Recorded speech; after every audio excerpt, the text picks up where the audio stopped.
سر intro میں میں نے تو جو ہو سکا وہ یہی ہے کہ کم از کم ہم جب پروگرام اس سے پہلے بھی کرتے رہے اور ہم تھوڑا شارٹ ٹیمپرڈ ہیں.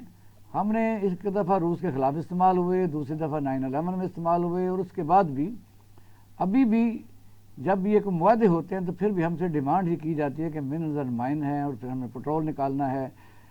ظاہر ہے پاکستان ایک فوجی لحاظ سے تو بڑا ملک ہے. پھر آپ نے یہ بھی دیکھا کہ پہلی دفعہ تاریخ میں پاکستان کے فیلڈ مارشل کو وہ عزت دی گئی.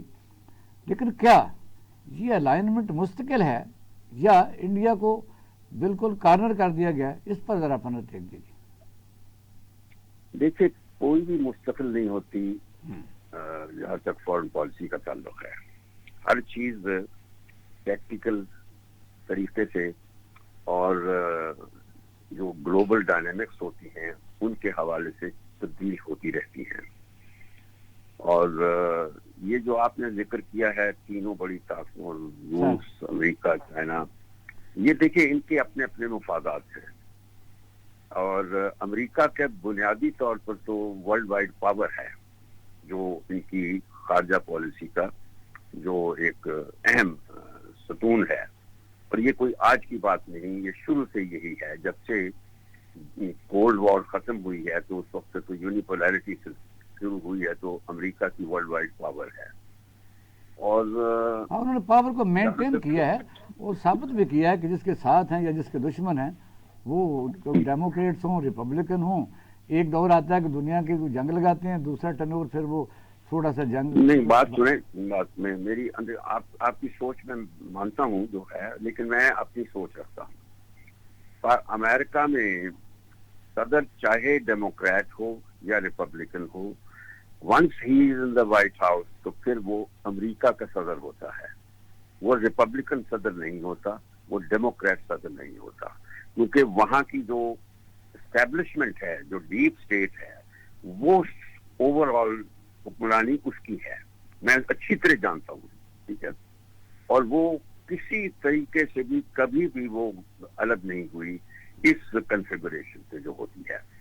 اور اس وقت ایک چیز جو ہے دنیا میں زیادہ ایک بہت اہم چیز جو ہے وہ ہے ایک ایسے شخص کا امریکہ کا حکمران بننا جس نے, جو ایک زمانے میں جب ریگن ہوتا تھا یا پرانے صدر ہوتے تھے وہ ذکر کیا کرتے تھے کہ یہ America is great enough to turn the world all over again.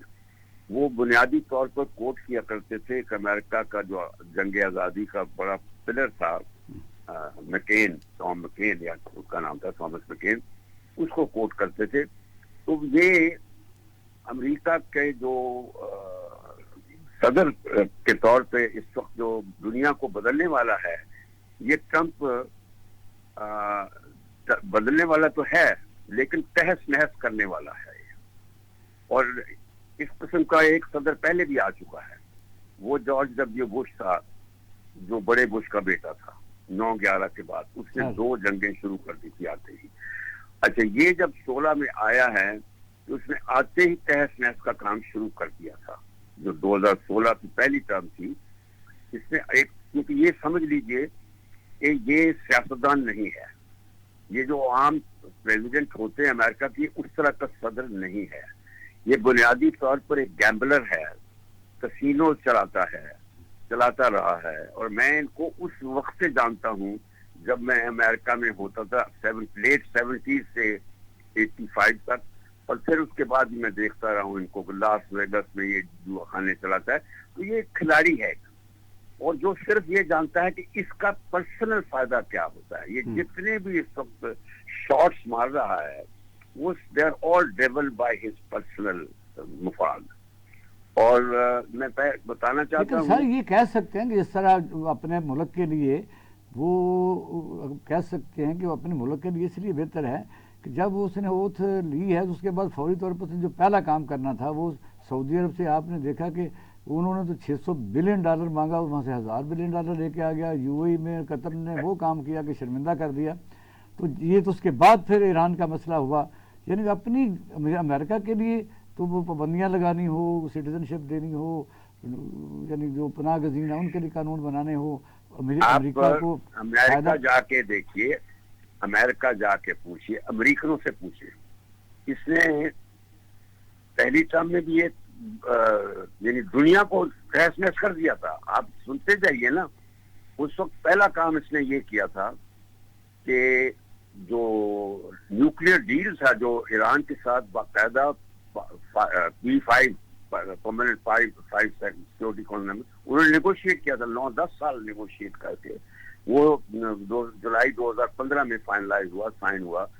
تو اس کو ختم کیا اس نے، اور صرف اسرائیل کو خوش کرنے کے لیے، اسرائیل کی مرضی پوری کرنے کے لیے، کیونکہ اسرائیل نیور ایکسپیکٹڈ دیٹ ڈیل.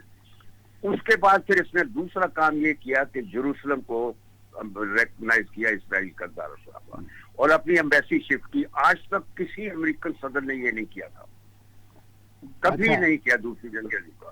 اب سنتے جائیے. تیسرا اس نے یہ کیا ابراہیم اکارڈ کے، یہ پہلی ٹرم کی بات کر رہا ہوں، ابراہیم اکارڈ کر کے اس نے بڑا خاص ہے، اسرائیل کو ریکگنائز کروایا. اب سنتے جائیے ذرا. اسرائیل کو ریکگنائز کروایا. ابھی سعودی عرب واز اباؤٹ ٹو ریکگنائز، کیونکہ وہ کوآرڈینیٹ ہم سے کر رہے تھے اور مسلمان ملکوں سے کر رہے تھے، وہ ابھی نہیں کر پائے تھے کہ اس کی ٹرم ختم ہو گئی.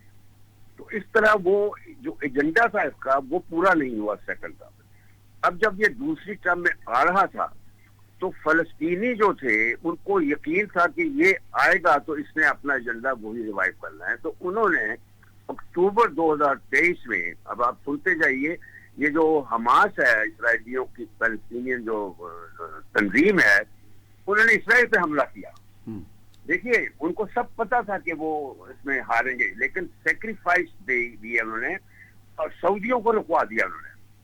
تو ابھی تک سعودی عرب کی ہمت نہیں پڑی ہے اسرائیل کو ریکگنائز کرنے کی، کیونکہ یہ جو اکتوبر سے حماس اسرائیل کے ساتھ لڑائی لڑ رہا ہے، اور اس لڑائی میں پھر ایران بھی آ گیا، اس کے ساتھ جنگ ہوئی. اتنی بڑی جنگیں جو ہوئی ہیں اس کا صرف ذمہ دار یہ ٹرمپ ہے اور کوئی نہیں ہے.